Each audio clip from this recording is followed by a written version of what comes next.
So itong si Antonio Tinio po na operatiba ng Communist Party of the Philippines at na nagre-represent ng Alliance of Concerned Teachers and ACT Teachers Party List sa Kongreso na hawak ng CPP, NPA, NDF. Pag-uusapan na ito ni Antonio Tinio na ang Office of the President in the last 3 years na nakaupo po si Ginoong Marcos, ang kanyang natipon po ay aabot na sa mga 14 billion pesos. This is another corruptive arrangement dahil hindi ka makakakuha ng kung anumang mga advantage sa confidential fund na ito kung hindi mo gagamitin ang mga justification na mapaparelease mo ito. Ito sa panawagan na makukulong na si Saldico at si Martin Romualdez at ang mga nangungunang mga sindikato at kriminal na contractors sa flood control project na aabutan ng kriminal na pagsabog ng kanyang pananagutan sa overall na conspiracy na ito, Martin Romualdez. At kapag tinuga siya nila Saldico at ng mga gang of 6+1, ay walang iba pong aatrasan si Martin Romualdez kundi ituturo niya si Marcos Jr. Kaysa naman siya lang ang makukulong at hindi po mapaparusahan sila Marcos Jr. Kaya itong panawagan na makukulong na si Saldico at si Martin Romualdez, these are legitimate call of the people. At itong panawagan na ito ay kaakibat yan sa panawagan na kung si Marcos ay involved at malamang sa malamang involved nga, dapat pati siya ay mayroong seryosong pananagutan sa taong bayan sa pamamagitan po ng pagsasampa ng kaso laban sa kanya.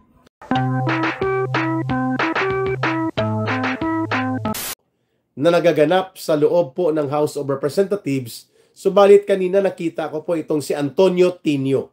Si Antonio Tinio po ay member ng Communist Party of the Philippines. Mataas po ang katungkulan yan sa urban operations, particular po sa National Teachers Bureau, na hawak po ng Communist Party of the Philippines.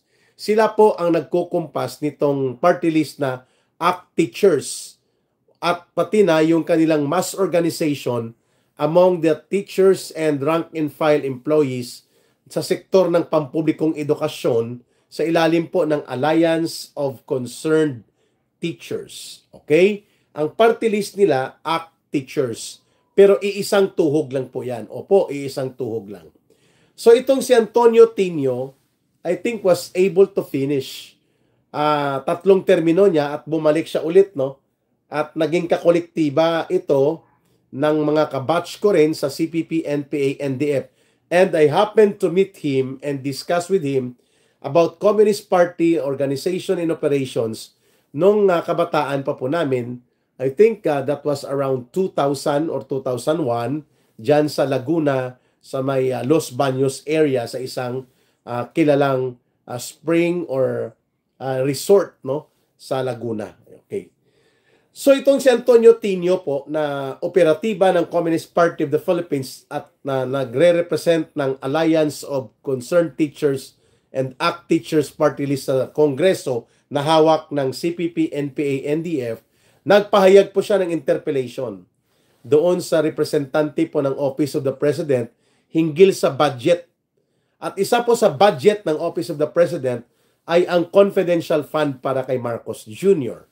At noong 2025, mga kababayan, and even 2024, ang buwanang expenditures or the quarterly expenditures ng confidential fund ni Marcos Jr. ay hindi po bababa sa mga 1.2 billion pesos per quarter. Therefore, ang kanyang isang taon, average ay mga 4.8 billion pesos. At ang napansin po nito nila Antonio Tinio sa kanyang deliberation and interpellation on the budget proposed by the Office of the President, nasa said po pati ang isang ultimo sintimo, 1.2 billion pesos per quarter. Ubos na ubos po. Walang butal at walang kinabig kulang. Ubos na ubos to the last centavo. Yan po ay pambihira, subalit yan po ay malinaw na may mga hokus-pokus na nagaganap. At isa po sa pinagmulan ng pondo para gamitin sa pag-mobilize ng mga 10,000 na mga pulis para bakuran at kubkubin ang mga delegation ni former President Duterte at sila po ay i-confine sa loob ng Villamor Air Base dyan sa Pasay at pati po sa pagkuha ng eroplano na itinuturong kay Saldico po yun. Subalit ang hauling and maintenance and fuel ay kay Marcos manggagaling.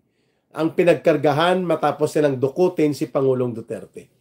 At ang project na yon ay nagkakahalaga po mga kababayan ng mga mahigit 1 billion pesos.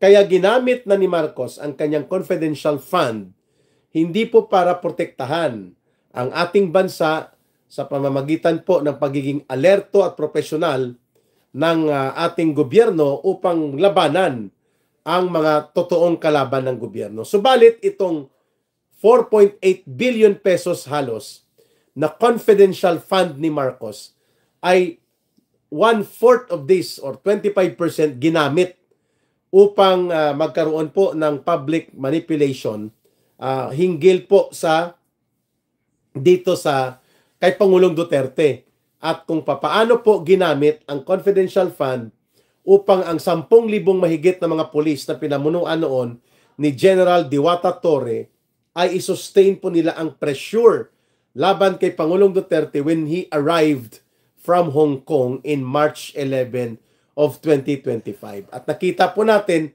dahil sa napakalaking amount po ito, no?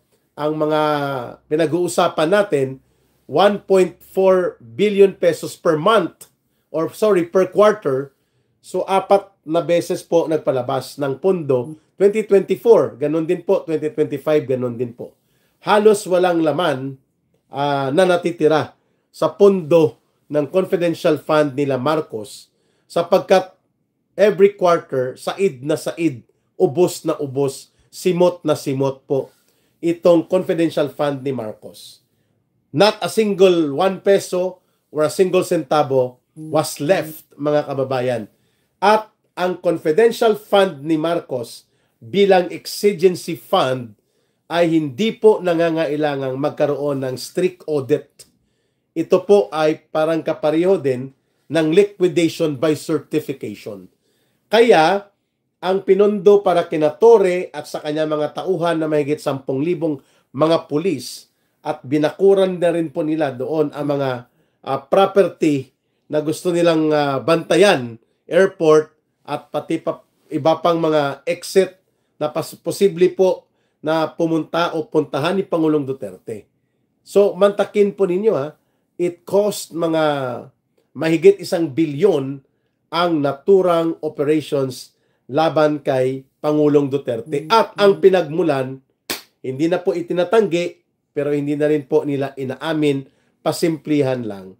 Walang iba po na ginamit para punduhan ang illegal na pagpapadukot kay Pangulong Duterte kung hindi mismo ang confidential fund ni Marcos Jr. Well, if that is the case, was there any violation under the law on the graft and corrupt practices at iba pa pong mga aspetong kriminal na pinagtakpan at pinagtaguan ni Marcos Jr. ang katotohanan kung saan ginamit ang mahigit 1 bilyon na pondo per quarter.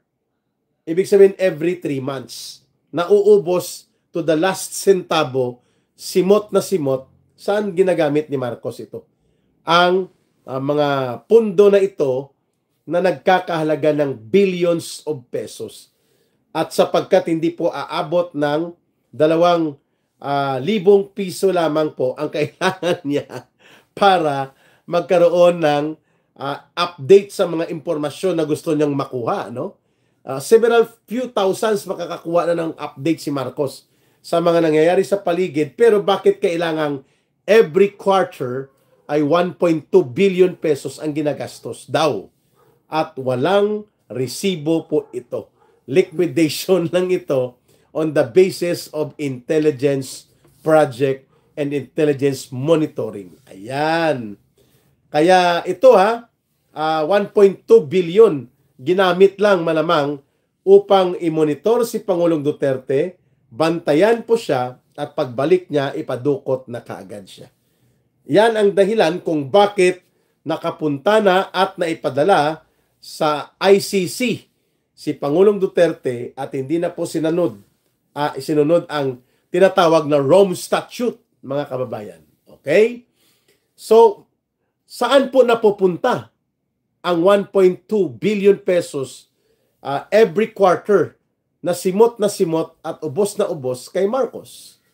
No, ibig sabihin mga kababayan, malaking katanungan ito ngayon. Bagamat kalaban sa politika in terms of perspective dahil gusto nilang pabagsakin ng gobyerno, sa atin naman reformahin, but I would rather appreciate na binuksan ito, ang pag-uusapan na ito ni Antonio Tinio, na ang Office of the President in the last 3 years na nakaupo po si Ginoong Marcos, ang kanyang natipon po ay aabot na sa mga 14 billion pesos.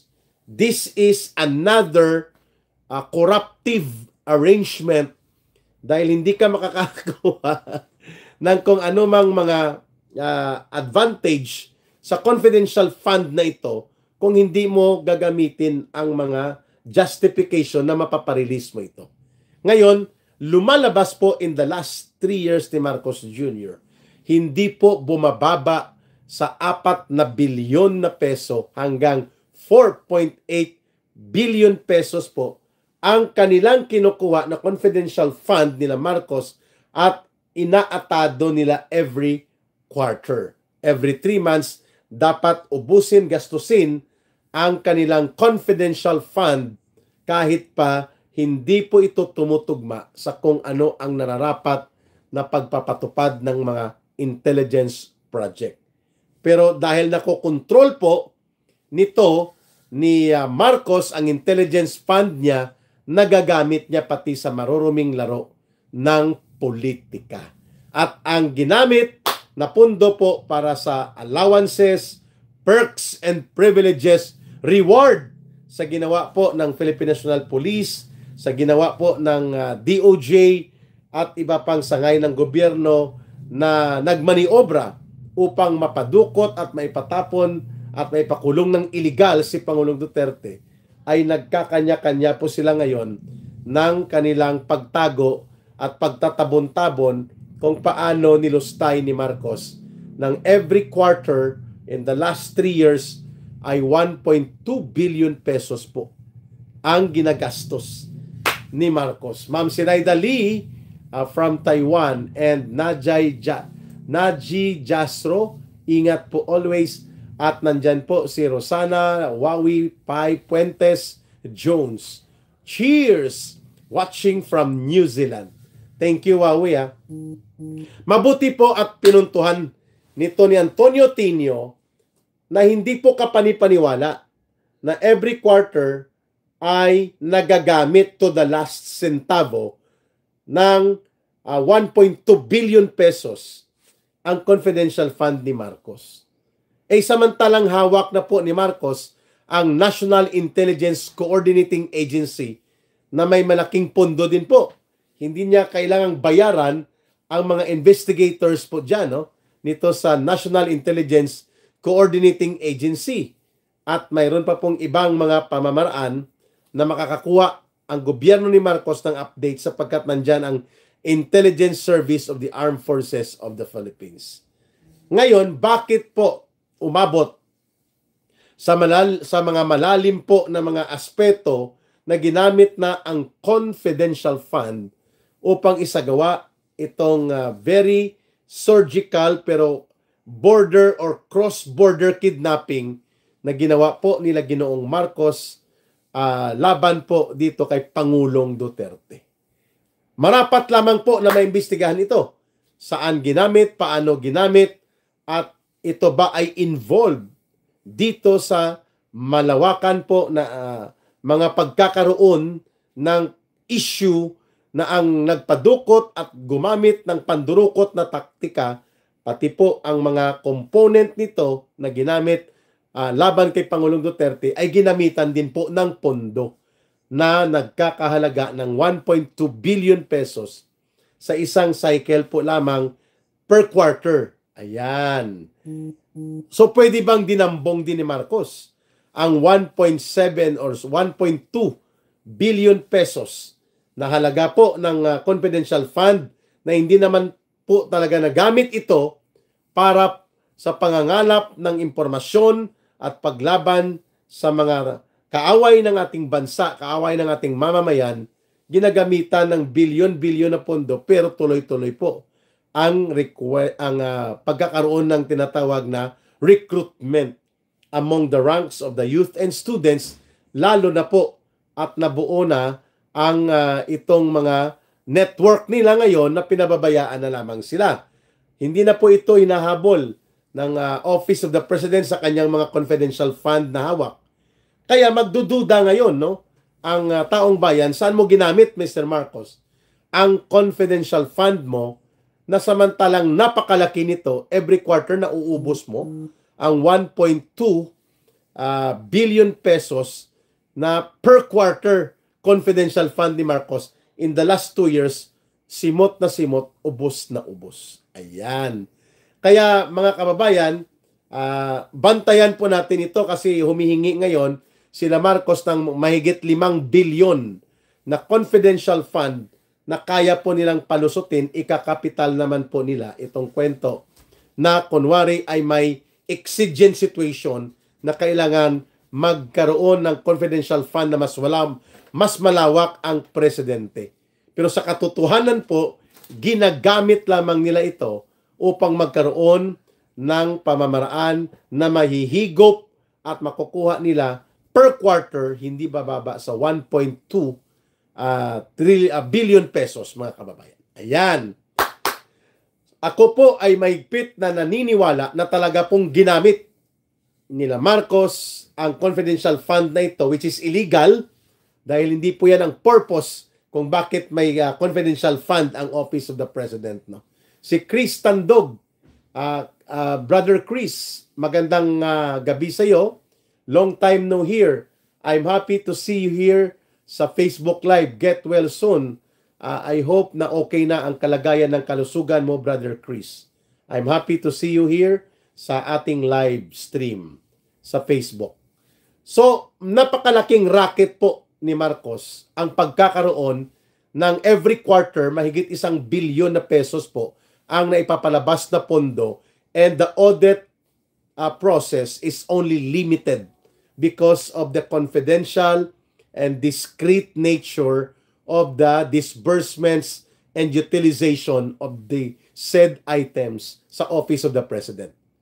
So malamang sa malamang totoo itong itinuturo ng mga sources of information that mahigit 1 billion na peso po sa confidential fund ni Ginoong Marcos, ginamit po niya sa pataksil at hindi mabuting layunin na gagamitin po ang pag-mobilize ng mga police, equipment, and other components na magre-resulta sa tinatawag na cross-border kidnapping na equivalent in the standard of international definition ng ganyang operations. Tinatawag po yan na extraordinary rendition.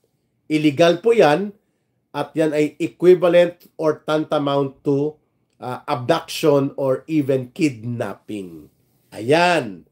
At totoo din yata na maliban sa paggamit nito sa Pilipinas, mukhang ginamitan din po ng pondo ang mga pagkilos ng CPP, NPA, NDF mula Pilipinas hanggang sa Netherlands sa pamamagitan po nitong grupong NUPL, National Union of Patakas Lawyers. At ngayon, tumutugma ang binabanggit po ni Senator Robin Padilla sa kanyang resolution this afternoon na inihain sa Senado na dapat maimbestigahan sa Senado at least kung saan napunta ang mga pundong ito kasabay ng paglabas ng balita na itinalaga ni Marcos Jr. daw. May daw muna, hindi ko pa nakita ang buong expose or call out ni Senator Robin Padilla laban kay Trillanes. Sabi niya, kailangang maimbestigahan according to Senator Robin Padilla. Bakit nagtalaga si Marcos Jr. ng isang parang special operator laban kay Pangulong Duterte sa katauhan ni Trillanes? Bakit pa kailangan gawin yan? Mayroon naman pong mga tinatawag na Philippine mission na naka-detail o gumagalaw at naka-deploy sa mga key areas all over the world. So anong papel ni Trillanes dito? Bakit siya nakikialam at bakit niya pinakialaman itong special operations na kunwari nagbisita si Trillanes sa Europe pero ang layunin pala niya ay kumuha ng mga impormasyon, mangalap ng mga intelligence laban kay former President Rodrigo Duterte. And I think ang pundo na pinagpapasasaan ni Trillanes sa kanya mga special ops na ito para i-trigger ang negatibong pagtingin ng iba pang mga bansa kay Pangulong Duterte ay kanyang gagawin po ang mga hakbang na kunwari may advocacy group sila sa Europe. Pero ang layunin pala nito ay magkaroon ng intel operations or yung parang kapariho ng espionage. Ayan.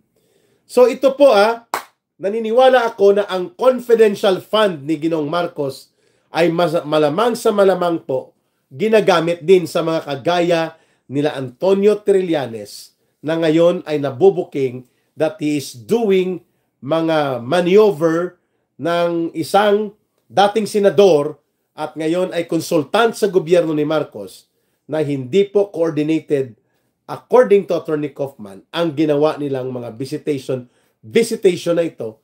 And even po itong mga ginagamit ni Trillanes na kunwari may consular check doon sa kay Pangulong Duterte, mukhang ito ay isang intelligence-driven project. At kayang-kayang punduhan nila Marcos Jr. at Romualdez sapagkat yan po ay pwede na lang itago sa utilization of confidential fund, mga kababayan. Wow! Kaya pala atat na atat itong sila Hontiveros, sila De Lima, sila Trillanes, sila Kiko Pangilinan, naghalo-halo na kung bakit gusto nilang i-sustain ang mga regular na video uploads at mga pagkilos na ito upang may basis pala sila na i-monitor at pasukan ng information gathering si Pangulong Duterte. At ang nag-orchestrate at nag-control ng operation na yan ay si Antonio Trillanes. Ayan.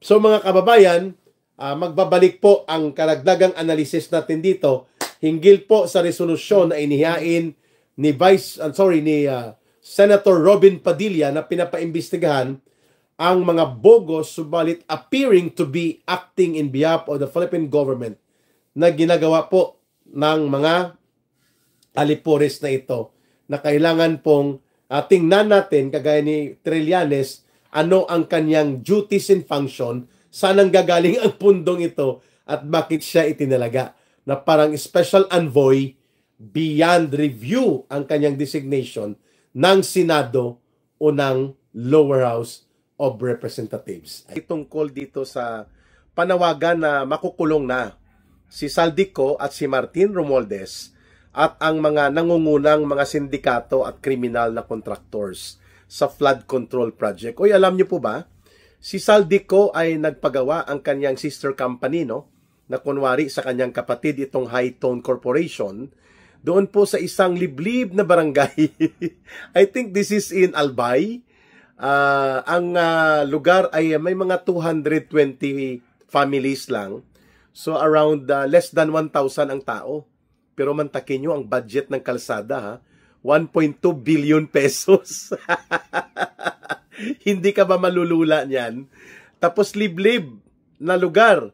And ang original na road construction project was only around mga 5 million pesos.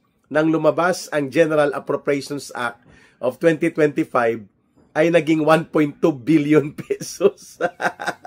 Antakin mo yan. Umabot po sa mahigit 1 billion halos ang itinaas ng pondo na ito at ang syempre ang nagmaniobra si Saldico. Ito po ay ipinalabas ng grupo nila Miss Jessica Soho sa Bicol nila pinuntahan at doon nakita ang dating Chief of Staff sa Ako Bicol ni Saldico o naging parang community project consultant niya na De La Cruz ang apelyido, ano? At may nakaparada o may nakadock na yate at may sinadyang ipagawa na maliit na port pero maganda. Siguro ito na yung katas na ng flood control at ng sindikato na kalsada, no? Kung mayroon farm to pocket road na ginagawa yung mga sindikato at ghost projects ng mga kalsada under the Department of Agriculture na cover program, ay mayroon din palang farm or road to backyard project. Nilagyan ng kalsada na nagkakahalaga ng 1.2 billion na originally 5 million lang sapagkat ang beneficiaryo dito ay mga kulang-kulang 1,000 na mga tao lang sa liblib na lugar na ito at hindi ito major thoroughfare o main traffic area. No? Ganon po kagarapal kung tumira itong si Saldico. Sabi nga ni Congressman Toby Chanco, umaabot daw ng mga 13 billion pesos ang isa sa mga pundo na kinontrol niya noong 2025. Siya lang daw ang nagtatakda kung saan ito gagawin, ipaparada niya o isasagasa niya. Pero syempre, sa likod ni Saldico ay si Marcos at si Romualdez. Dahil nakikinabang sila, no? 13 billion. Kalahati lang yata o wala pa ang inimplement. Sindikato talaga itong si Saldico. Pinagpapartida nila Martin Romualdez. Kaya yung headline ng ating video analysis, makukulong na ba si Saldico at si Martin Romualdez at pati na ang mga kriminal na contractors at taga DPWH? Ayan. Pag-usapan po natin sapagkat ngayon po, natutuwa akong pinapansin-pansin ko itong magic stones ni Langging. Ano? Nakakatuwa pagmasdan. Anyway, sinabi po ni Vince Dizon, ang current Secretary of Department of Public Works and Highways o DPWH, na magkakaroon ng at least 300 billion pesos penalty. Ito pong ang mag-asawang Diskaya couple dahil sa pandaraya sa bidding. Well, we will wait for that. Kung ano ang gagawing kaso at papaano nila kukolektahin ang 300 billion pesos as penalty dito sa sindikato at isang criminal conspiracy na uri ng mga pagsasagawa ng bidding na nakikipagsabwatan ang DPWH, ang taga-DBM, and even ang Commission on Audit. Nakakalusot po ang mga sindikato na ginagawa ng mga criminal na contractors, including po si Saldico, na isa din pong contractor at the same time, isa ding matador at taga-katay ng pondo sa Kongreso. Matador talaga, ha? So, 300 billion pesos para sa mga kumpanya ng Diskaya couple, no? Bilang penalty na ipapatupad o ipapataw ng DPWH dahil sa pandaraya sa bidding. Hindi pa kasama dito ang forfeiture and seizure proceedings that must be filed by the Anti-Money Laundering Council at the court. Sa Court of Appeals po usually yan ginagawa upang mabawi po ang mga dinambong at tinakaw na yaman ng mga Diskaya. And a lot of other contractors will be given the same na paghahabol, hindi lamang po sa pagpapatupad mga kababayan nitong penalties related to the rig bidding o ang pandaraya at mga pandarambong sa isang pakikipagsabwatan na bidding process. So sa mga Diskaya couple alone, mga 300 billion pesos po ang kanilang penalty. Kay Saldico, dapat hindi bababa sa 10 billion. Sapagkat ang estimated na program of works na napunta kay Saldico with a budget of around 50 billion pesos. Tumataginting po na 50 billion pesos ang kinopo at kinobra ni Saldico sa mga proyekto simula 2024 and 2025 alone. But if we are going to factor in itong mga 2023, 2024, and 2025, mga 3 taon at kalahati na nangontrata at nanamantala at nagsindikato sila Saldico, ay mga aabot daw ito sa kulang-kulang 100 billion pesos na mga proyekto ang hinawakan ni Saldico. At sa umagang ito, muli pong nanawagan ang kanyang anak na si Ellis Co. Ang apelyido ay Co, C-O, pero ang kanyang first name ay E-L-L-I-S. Ellis Co. Ibig sabihin po, pinapalo up niya ang kanyang binabanggit na ikinahihiya niya ng lubusan itong mga iskandalo na kinasasangkutan ng kanyang ama na si Saldico at ng kanyang pamilya.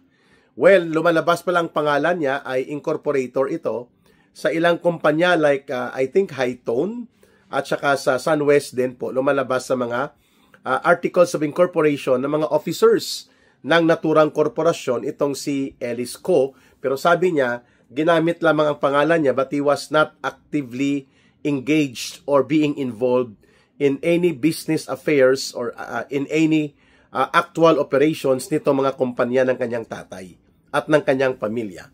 So, paano makukulong si Saldico at si Martin Romualdez? Simple, dapat po isampa ang kaso na plunder and economic sabotage sapagkat mga pundo po ito at mga proyekto na para sa taong bayan at galing ito sa buwis ng mga mamamayan.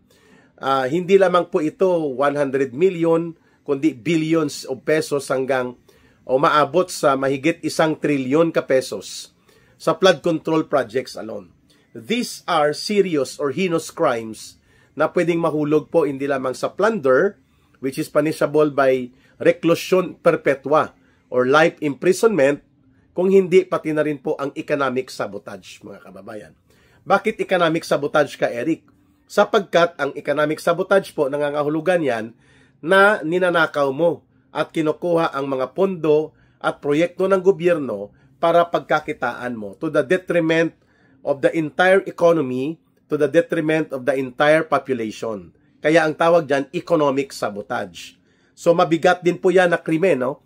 So makukulong lamang si Saldico at si Martin Romualdez kung gagawin po ng seryoso at may katuturan at katotohanan ni Marcos Jr. na ipag-uutos na niya ang case build-up at ang serious criminal prosecution against Martin Romualdez, Saldico, and the gang of 6+1 na mga alipores ni Romualdez sa Kongreso at mga magnanakaw at mandarambong sa DPWH at pati ang mga kriminal na contractors. Marcos Jr., if he is not really into the being mastermind or chief architect nitong malawakang pandarambong at malawakang pagnanakaw sa kaban ng bayan, then he should walk the talk. Ibig sabihin po, ipakita niya na siya ang namumuno at nagsasagawa ng mga hakbang at konkretong mga desisyon kung saan gagamitin po ang tinatawag na full force of the law and the full weight of the authority of the state and the government. He can do that. Hindi na niya kailangan actually itong mga investigative body na to na tinatawag na ICI. Hindi na niya kailangan pang antayin ang Senate Blue Ribbon Committee. Marcos Jr. himself, if indeed and truly is not involved in any of these plunderous crimes of massive corruption and massive na pagnanakaw sa kaban ng bayan, madali po niyang iutos ito eh. Madali niyang ipag-utos sa Anti-Money Laundering Council or AMLAC. Madali niyang ipag-utos sa Department of Justice, sa Solicitor General at sa mga lahat ng mga kapangyarihan at poder na nasa disposal niya bilang presidente. He can do these things, no, without waiting doon po sa gagawin pa ng Senate Blue Ribbon Committee or any investigative body sapagkat these are all recommendatory. But the evidence and the weight of the decision ay malinaw po na bumabalik kay Marcos Jr. Ang qualifier po yan ay kung hindi talaga siya involved, gagawin niya ito. Pero the way things are unfolding right now, iniiwas nga ni Marcos ang pananagutan mula sa kanya at kung pwede i-manage niya na hindi sumambulat ang pananagutang kriminal kay Martin Romualdez. Kasi kapag nangyari po yan, naaabutan ng kriminal na pagsabog ng kanyang pananagutan sa overall na conspiracy na ito, Martin Romualdez, at kapag tinuga siya nila Saldico at ng mga gang of 6+1, ay walang iba pong aatrasan si Martin Romualdez kundi ituturo niya si Marcos Jr. Kaysa naman siya lang ang makukulong at hindi po mapaparusahan sila Marcos Jr. Kaya itong panawagan na makukulong na si Saldico at si Martin Romualdez, these are legitimate call of the people.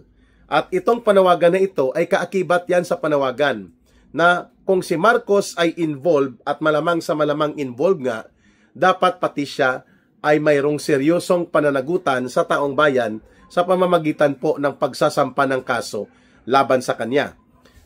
Makita natin na mukhang nakatutok, naka-overly concentrate, no? There is an overly concentration or over-concentration ng focus, ng efforts, ng atensyon sa mga kontraktor lamang at sa mga operatiba ng DPWH. Pero hindi naman ito mali, pero ito ay kapos at kulang. Ang ibig po nating ipakahulugan, nandyan pa po ang mas may mabigat na pananagutan, ang mga gang of 6+1 na grupo nila Romualdez at Saldico. Nandyan pa po si Saldico, si Martin Romualdez, at nandyan po ang papel ng Commission on Audit and even ng Department of Budget and Management na dapat ay maimbestigahan sila. Ngayon, mukhang ang game plan ni Marcos ay ibuhos lahat ng pagsisisi at ibuntun ang lahat ng pananagutan dito sa grupo lamang ni Saldico. At pero kaya nga nila pinatakas at pinaiksit na si Saldico kasi kapag nahawakan po ito sa isang open investigation forum, kagaya po ng kapag matino at matuwid ang pamumuno sa Senate Blue Ribbon Committee, marami pong mapipiga na mga testimonya at pagpapahayag that will really strongly establish itong pananagutan ni Marcos sa panunumbalik po ng malawakang pandarambong at pangungurakot sa kaban ng bayan. Na hindi lang po ito magagawa at hindi ito solomente na magiging pananagutan lamang ni Saldico. Ngayon, maliban po sa pagbubuo ng case build-up, napilitan na rin yata magpahayag si Boying Rimulya na aside from Saldico, ay kanila na rin daw po bubuksan ang investigasyon sa kanyang fraternity brad at barkada nila na si Martin Romualdez, no? I think they belong to Upsilon na fraternity sa UP. Itong si Martin Romualdez at si Boying Rimulya. Pero yan po ay pabalat bunga na uri ng pahayag. Kasi until now, there is no immigration lookout bulletin order, or there is no AMLAC order, or there is no BID operations to go to court na ipakansila po ang passport ni Saldico at habulin siya para mapilitan siyang lumaya sa Europe sa kanyang pagtatago. Same way na walang ganong effort of serious and concrete actions na ginagawa po para mapanagot din si Martin Romualdez. And the orders of having serious na mga case build-up at talagang ilalarga at gagamitin ng seryoso ang buong kapangyarihan ng batas at buong bigat ng instrumentalidad ng Estado at ng gobyerno, the mobilization of the operations or apparatus of the state and the government can only be done by Marcos Jr. Kung hindi niya gagawin ito, malamang po mahuhulog lamang sa limot na mga kaso hanggang ang susunod na mga henerasyon po, dahil hindi naman nakulong at naparusahan sila Marcos, sila Saldico at sila Romualdez, may posibilidad na uulit lang po ang ganitong kalagayan ng ating mga mamamayan na patuloy silang tinatapakan, ginagahasa at pinagsasamantalahan ng sariling gobyerno nila mismo.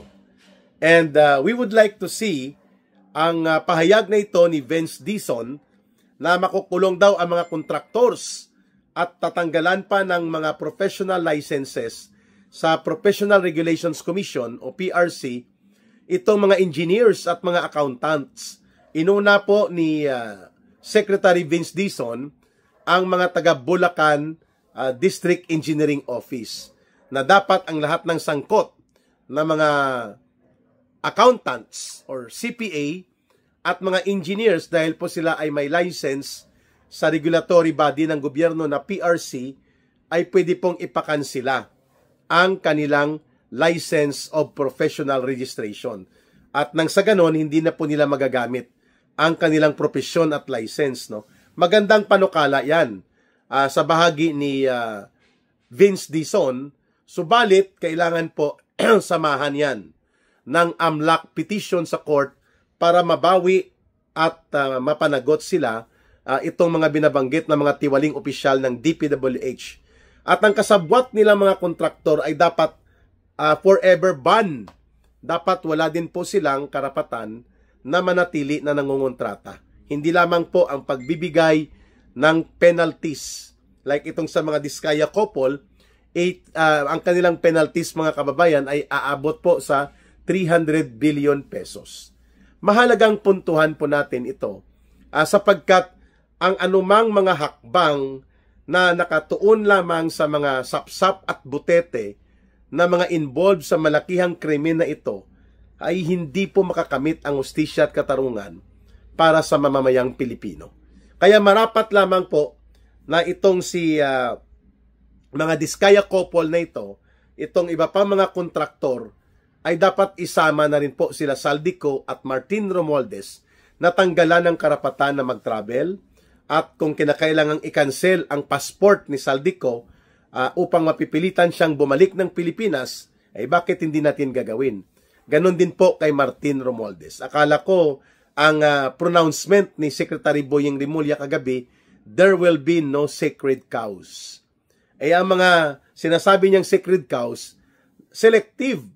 Pagdating po sa grupo nila, no, na nagagamit nila laban sa mga Duterte political group, even ang mga communist terrorist group, nakakakuha po sila ng mga concessions mismo at mga ariglong kompromiso kay Martin Romualdez, hindi lamang ang pera na dinadambong nila mula sa kaban ng bayan. Ayun. Pero at least, no, maganda na rin po ang panimula ng mga ginagawang hakbang ni Mr. Vince Dizon na pakakasuhan na ang mga Diskaya couple at ganoon din po ang mga kasabwat na kontraktor, babawiin ang kanilang ari-arian sa pamamagitan po ng pagbubuo ng case build-up and possibility of the role of Anti-Money Laundering Council. Ayan. Sana po sa pagbabalik ng ating Ka-Eric live stream mamayang gabi, October 3, Feast of the Centuries, no?